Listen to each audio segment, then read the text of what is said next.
ಗ್ರಾಮಾಂತರ ಪತ್ರಕರ್ತರಿಗೆ ವೃತ್ತಿ ಸಂಬಂಧಿಸಿದ ಚಟುವಟಿಕೆಗಳಿಗೆ ಜಿಲ್ಲಾ ವ್ಯಾಪ್ತಿಯಲ್ಲಿ ಪ್ರಯಾಣಿಸಲು ಉಚಿತ ಬಸ್ ಪಾಸ್ನ ಪ್ರಸ್ತುತ ಸರ್ಕಾರ ಹೊರಡಿಸಿರುವ ಕರಾಳ ಆದೇಶದ ಮಾನದಂಡಗಳನ್ನು ಸರಳೀಕರಿಸಬೇಕೆಂದು, ಪತ್ರಕರ್ತರ ರಕ್ಷಣಾ ಕಾಯ್ದೆಯನ್ನು ಜಾರಿಗೊಳಿಸಬೇಕು ಹಾಗೂ ಇನ್ನಿತರ ಮೂಲ ಸೌಕರ್ಯಗಳ ಬೇಡಿಕೆಗಳನ್ನು ಈಡೇರಿಸಬೇಕು ಎಂದು ಸರ್ಕಾರದ ಪ್ರತಿನಿಧಿಯಾಗಿ ಮನವಿ ಸ್ವೀಕರಿಸಲು ಬಂದಿದ್ದ ಕನ್ನಡ ಮತ್ತು ಸಂಸ್ಕೃತಿ ಇಲಾಖೆಯ ಸಚಿವ ಶಿವರಾಜ ತಂಗಡಗಿ ಅವರಿಗೆ ಕನಿಪ ಧ್ವನಿ ರಾಜ್ಯಾಧ್ಯಕ್ಷ ಬಂಗ್ಲೆ ಮಲ್ಲಿಕಾರ್ಜುನ ಹಾಗೂ ವಿವಿಧ ಜಿಲ್ಲಾ ತಾಲೂಕುಗಳ ಅಧ್ಯಕ್ಷರು ಸದಸ್ಯರುಗಳೆಲ್ಲ ಸೇರಿ 1 ತಿಂಗಳ ಗಡುವು ನೀಡಿ ಮನವಿ ಸಲ್ಲಿಸಿದರು. 16 ಕೋಟಿ ಮೀಸಲಿಟ್ಟರು ಒಬ್ಬರಿಗೂ ಸಿಗ್ತಾ ಇಲ್ಲ ಸವಲತ್ತು. ಇವತ್ತು ಬಹಳಷ್ಟು ಕಠಿಣ ಪರಿಸ್ಥಿತಿ ನಮ್ಮ ಪತ್ರಕರ್ತರಿಗಿದೆ. ಆ ನಮಗೆ ಏನ್ ಬೇಕು ಮಾನದಂಡ RNI ಕಾಪಿ ನಮಗೆ ಸೆಂಟ್ರಲ್ ಇಂದ ಬರ್ತಾ ಅದು ಸಾಕು. ಆಮೇಲೆ ನಮ್ಮ ಸಂಚಿಕೆಗಳು ಏನಿದಾವೆ ತಗೊಳ್ಳಿ.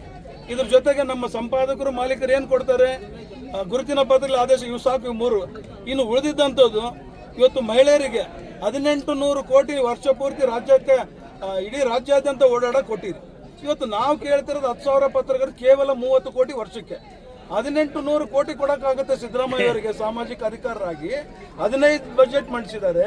ಇವತ್ತು ಪತ್ರಕರ್ತರು ಹಗಲು ರಾತ್ರಿ ನಿಮ್ಮ ಸರ್ಕಾರ ಬರಕ್ಕೆ ಹಗಲು ರಾತ್ರಿ ನಾವು ಫೈಟ್ ಮಾಡ್ತೀವಿ.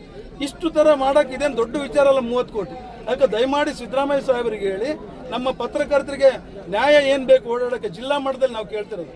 ನಾವೇನ್ ನಮ್ಮ ಅತ್ತೆ ಮನೆಗೆ ನಮ್ಮ ಹೆಂಡತಿ ಮನೆಗೆ ಓಡಾಡಕ್ ಕೇಳ್ತಾ ಇಲ್ಲ. ಸರ್ಕಾರ ಸಾರ್ವಜನಿಕರ ಮಧ್ಯೆ ಸೇತುವೆ ಆಗಿ ನಾವು ಕೆಲಸ ಮಾಡಕ್ಕಾಗಿ ಕೇಳ್ತಾ ಇದೀವಿ. ಈ ನ್ಯಾಯಯುತ ಬೇಡಿಕೆ ಏನಿದೆ ಇದೊಂದು ನಮಗೆ ಅಲ್ಲಿ ಹೇಳ್ಬಿಟ್ಟು ಮುಗಿಸ್ಕೊಡಿ. 1.